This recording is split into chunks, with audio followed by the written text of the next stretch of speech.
আরো কিছু খবর নিয়ে এখন একটি ডেস্ক রিপোর্ট। বিএনপির যুগ্ম মহাসচিব সৈয়দ ইমরান সালে প্রিন্স বলেছেন, ফ্যাসিবাদ মুক্ত বাংলাদেশের শকুনের দৃষ্টি পড়েছে। সাম্প্রদায়িক সম্প্রীতির বাংলাদেশের শকুনকে নামতে দেওয়া হবে না। ময়মনসিংহের হালুয়াঘাটে বড়দিনের প্রস্তুতি উপলক্ষে এক মত বিনিময় সভায় তিনি এসব কথা বলেন। খ্রিস্টান সম্প্রদায়ের শুভ বড়দিন উপলক্ষে আদিবাসীদের মাঝে শীতবস্ত্র বিতরণ করা হয়েছে দিনাজপুরে। ফুলবাড়ী উপজেলার আদিবাসী পল্লীতে এ সময় উপস্থিত ছিলেন বিএনপি চেয়ারপারসন বেগম খালেদা জিয়ার ফরেন অ্যাফেয়ার্স বিষয়ক উপদেষ্টা অধ্যাপক ডক্টর সুকমল বড়ুয়া। শতভাগ প্লাস্টিক রিসাইক্লিংয়ের লক্ষ্যমাত্রা নিয়ে প্রথমবারের মতো সাস্টেইনেবিলিটি রিপোর্ট প্রকাশ করেছে দেশের শীর্ষস্থানীয় শিল্প গ্রুপ প্রাণ আরএফএল।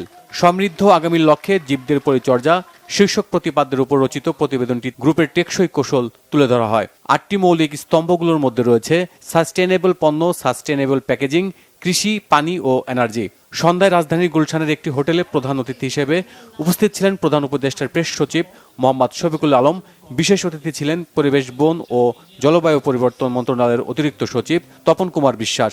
এছাড়াও বক্তব্য রাখেন প্রাণ আরএফএল এর গ্রুপের চেয়ারম্যান ও প্রধান নির্বাহী কর্মকর্তা আহসান খান চৌধুরী সহ সরকারি নীতি নির্ধারক, আন্তর্জাতিক প্রতিষ্ঠানের প্রতিনিধি সহ অংশীজনেরা।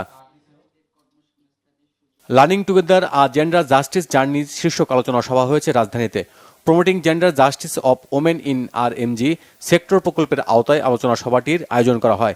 ইউরোপীয় ইউনিয়নের সহযোগিতায় ব্রাক ইনে এতে উপস্থিত ছিলেন শ্রম সংস্কার কমিশনের সদস্য একেএম নাসিম, বাংলাদেশ গার্মেন্টস শিল্প শ্রমিক ফেডারেশনের সভাপতি কল্পনা আক্তার, গভর্নেন্স এবং হিউম্যান রাইটসের প্রোগ্রাম ম্যানেজার লাইলা জেসমিন বানু, কলকারখানা ও প্রতিষ্ঠান পরিদর্শন অধিদপ্তরের যুগ্ম পরিদর্শক মোহাম্মদ মাহফুজুর রহমান ভূঁইয়া, ক্রিশ্চিয়ান এইডের কান্ট্রি ডিরেক্টর নুজাহাত জাবিন সহ অন্যরা।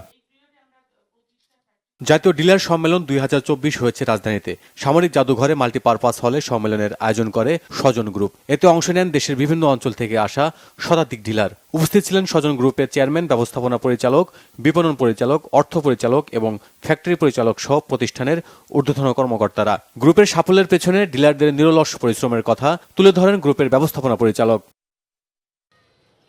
দেশের সবচেয়ে বড় রুফটপ ইনফিনিটি সুইমিং পুল নিয়ে মিরপুরে উদ্বোধন হলো সম্পূর্ণ ভিন্ন ধরনের দি বাবলস রেস্টুরেন্ট। 4500 স্কোয়ার ফিটের ইনফিনিটি সুইমিং পুল ছাড়াও এখানে রয়েছে 8000 স্কোয়ার ফিটের ফুটবল, ফুটসালের টার্ফ। নানা রকম কাবাব থেকে শুরু করে থাই, চাইনিজ এবং অন্যান্য রেসিপি নিয়ে মাল্টি কুইজিন অভিজ্ঞতা পাবেন কাস্টমাররা।